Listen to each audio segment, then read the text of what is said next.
Welcome to Rants TV, Travel and Events.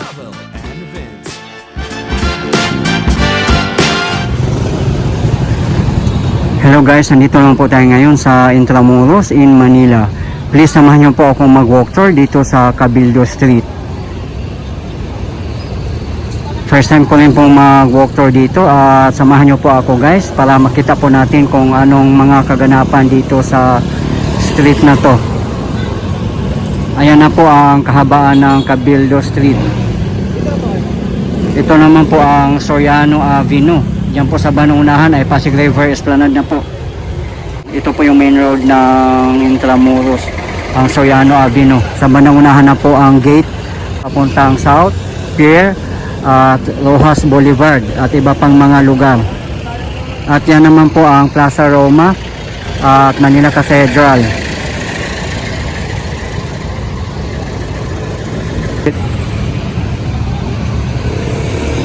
Yung building na po na to ay Bureau of the Treasury. Napakaganda po niya.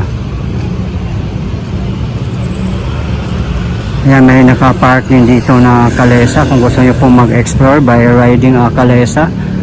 Ang rate po ay 1,000 pesos para sa regular passengers at 800 pesos para sa mga students, PWDs and senior citizen. Per hour po ang rate niyan guys ha. Take note po.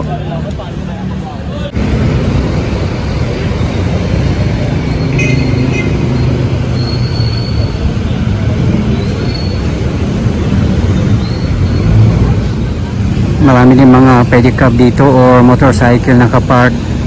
As per rate, 20 pesos per head.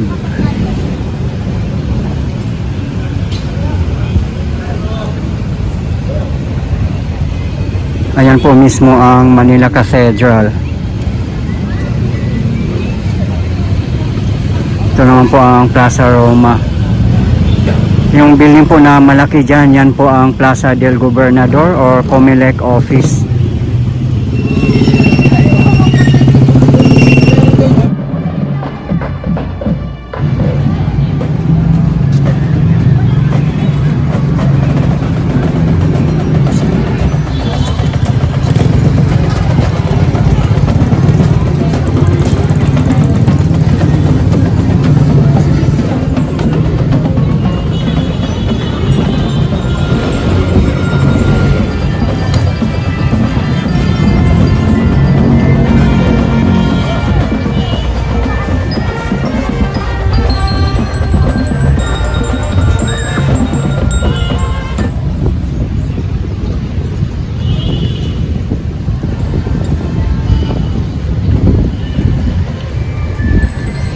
Time check 5:45 PM. Maganda rin ang weather at sana po hindi tumulo yung ulan. Ito na po yung status ng Plaza Roma.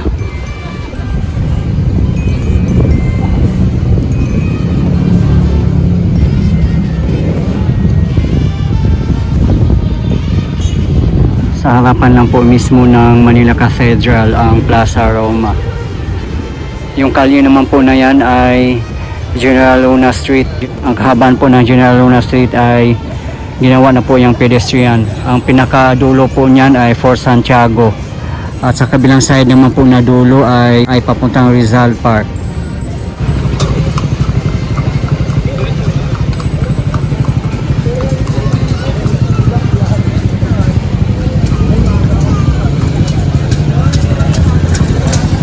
Yan naman ay Santo Tomas Street. Ang labas po niyan ay papuntang Moralia, Immigration at BIR at iba pa. Yan, ito po yung tutumbukin natin, yung Cabildo Street.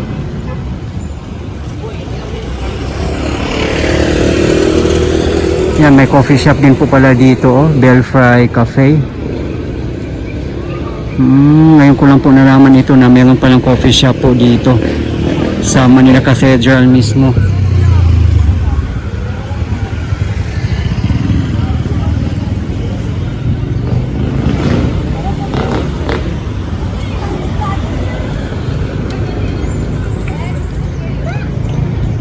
Yan naman po sa kabilang building. Sa tapat natin, Jose Burgos once lives on a house on this site from 1865 to 1872.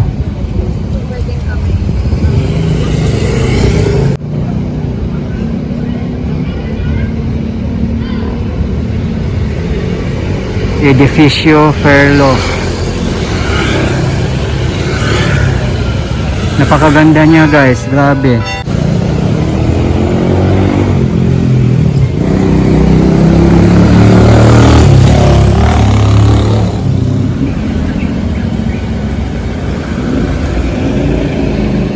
Dito po tayo sa gilid ng Manila Cathedral.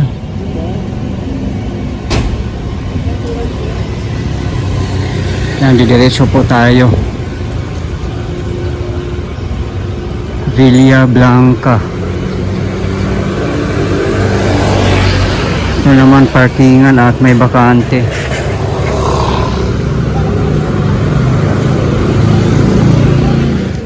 Ito pala yung Beaterio Street.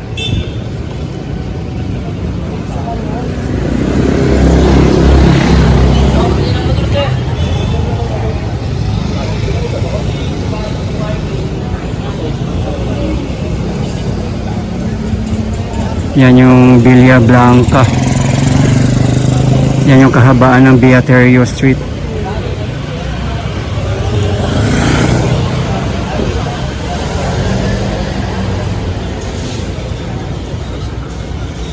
May parang mga coffee shop dito.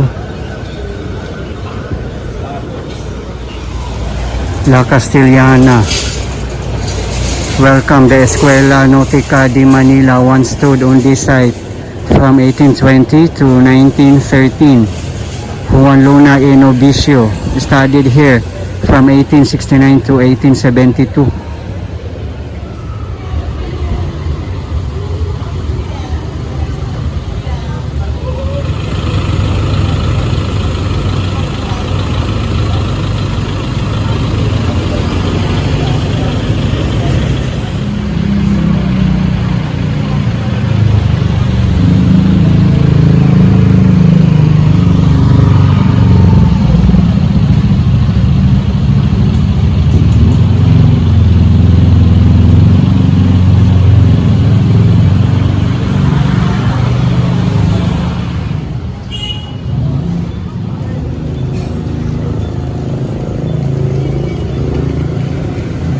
Yung kalsada naman dito parang ano, sila-sila na rin po, pati yung sidewalk. Yan, i-repair din siguro nila to soon.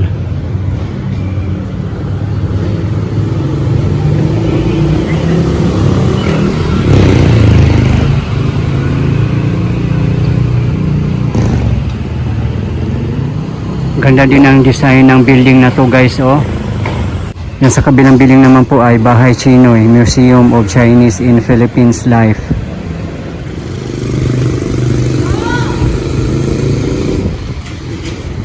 Yan, marami din nakapark dito ng mga motorcycle. Ayan po sa kabilang street ay General Luna Street po. Dito po tayo sa intersection ng Cabildo and Anda Street. Diyan po ang papuntang Moralia. Ayan po yung didiretsuhin natin ng Cabildo at dito naman po sa kabilang side ang kahabaan ng Anda. Kung didiretsuhin po natin yung kalsada na to ay diyan po makikita ang Museo de Intramuros.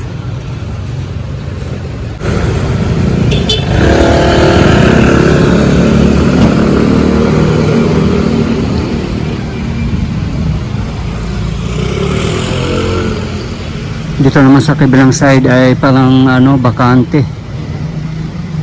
Kasi napakataas ng gate, hindi ko po makikita. Ayan po, nakita ko na po dito sa bandang unahan, maraming mga bahay dito.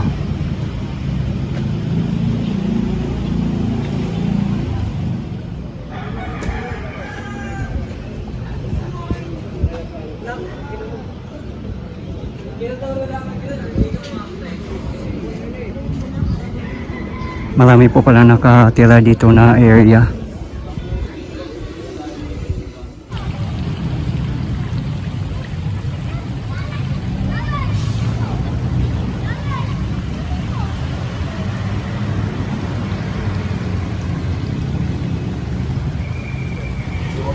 Mayroon kami dalaga, mayroon din single ma.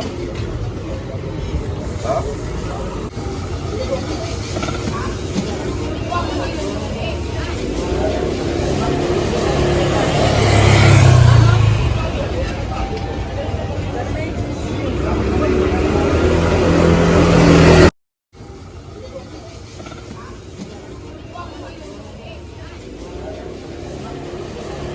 Dito lang po tayo sa intersection ng Real and Cabildo Street.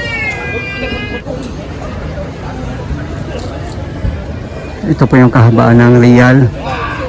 Pagkaganda dito, naka-cobblestone pala dito.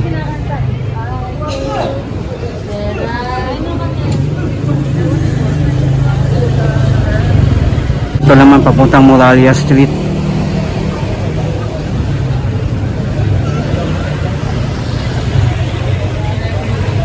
Diyan po tayo galing kanina sa kahabaan ng Cabildo.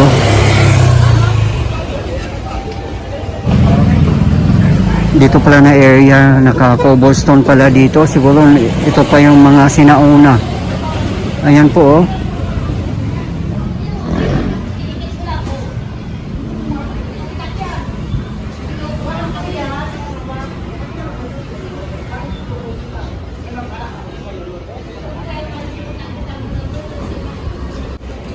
Ito naman Casa Royal de Intramuros.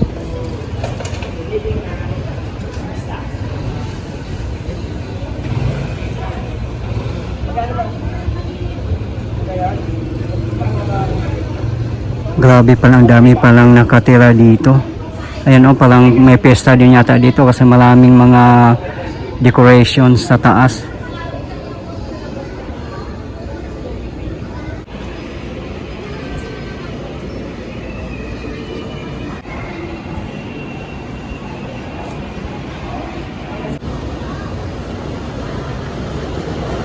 Yan yung building na to guys, ang daming mga flag.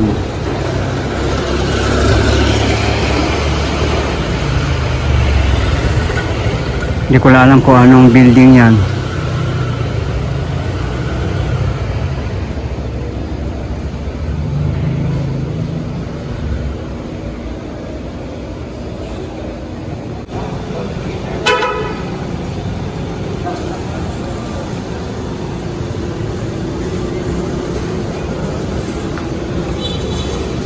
Ganda ditong building na to, Sailor's Home.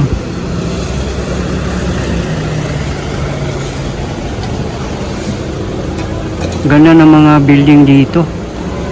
Yung nga lang, maraming nakatira nga dito. Ayan o, sobrang ganda dito guys. Yung nga lang kailangan i-repair pa tong kalsada dito at syempre marami ding mga spaghetti wires as usual.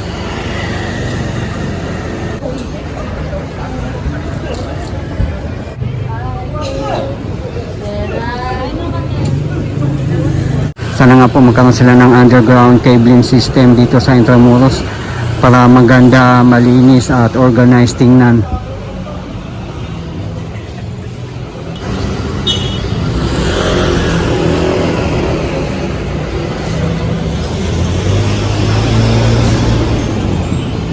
Yun naman po sa tapat natin ay KCF Museum.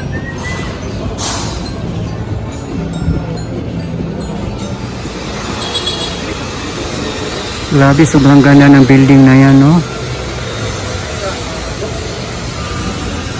Dito naman pong kabilang side ay museum.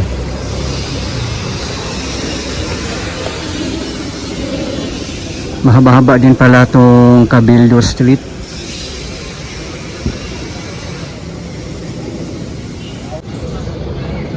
Yung mga pangsiman pala, dito yung mga office nila. Ayan o, Sailor's Home, Museo, Mandaragat, dito pala na area. So alam na alam to ng mga seaman dito. Barangay 658 pala dito.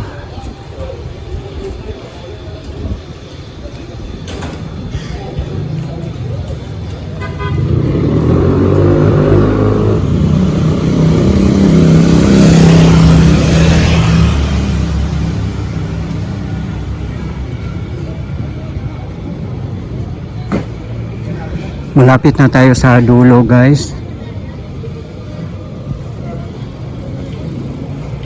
Ayan, nakita ko na po sa bandang dulo po ay marami din pong mga bahay.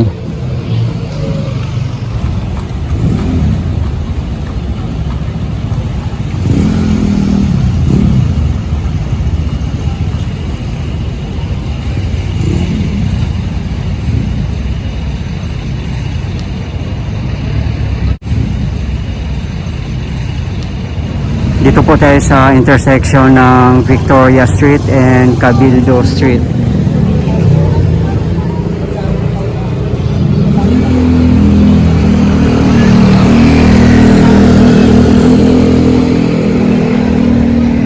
Diyan po tayo galing kanina.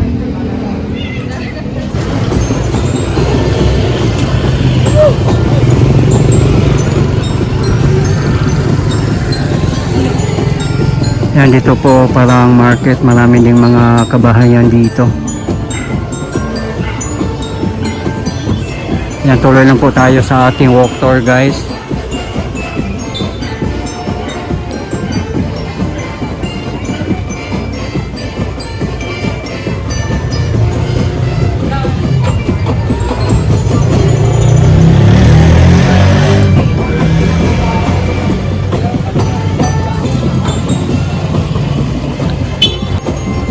Grabe ang mga spaghetti wares ito, nakakatakot.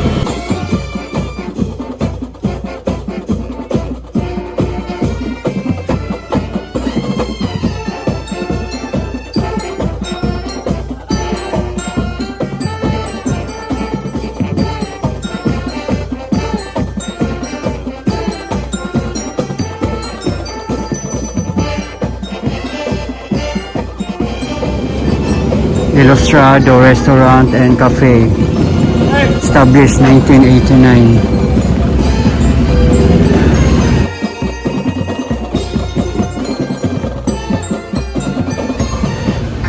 Grabe din pala ang ganap dito sa kahabaan ng Cabildo Street, guys. Ito naman ay Siemens Hospital, Associated Marine Officers and Siemens Union of the Philippines. Yan, napakaganda ng building nila. Talagang lumang-luma. Sobrang ganda.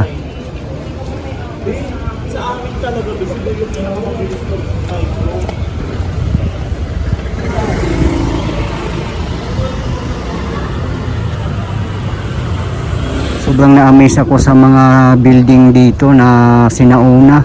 Ang gaganda. Ang dami pala dito sa kahabaan ng Cabildo Street.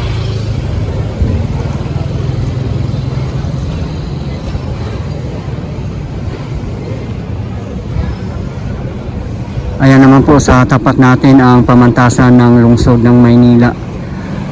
Ayan po ang General Luna Street. Ito po yung Siemens Hospital. Ayan guys, oh, napakaganda na building.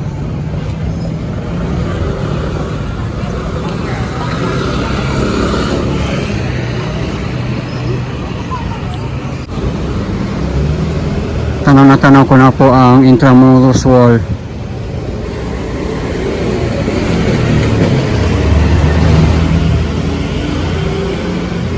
Malapit na po tayo sa dulo. Pinakadulo pala nitong Cabildo Street ay Muralya. Ayan po, oh. Yan ang wall ng Muralya. Dito na po tayo sa dulo ng Cabildo Street, which is Muralya. Ayan po ang wall ng Muralya. One way lang po dito. Ayan, may police station pala dyan. Diyan po tayo galing kanina sa kahabaan ng Cabildo. Dito naman po sa kabilang side ay pa-exit papuntang Rizal Park.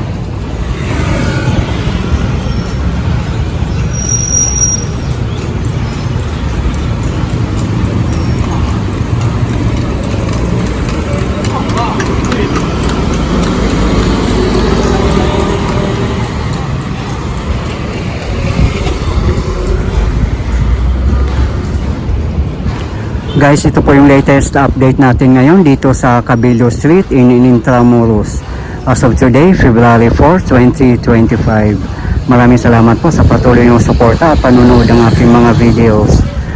I really appreciate po at hindi po ako magsasawang i-update kayo, lalong-lalo na po sa mga government infrastructures. Mabuhay ang Pilipinas! Okay guys, thank you for watching and keep safe everyone.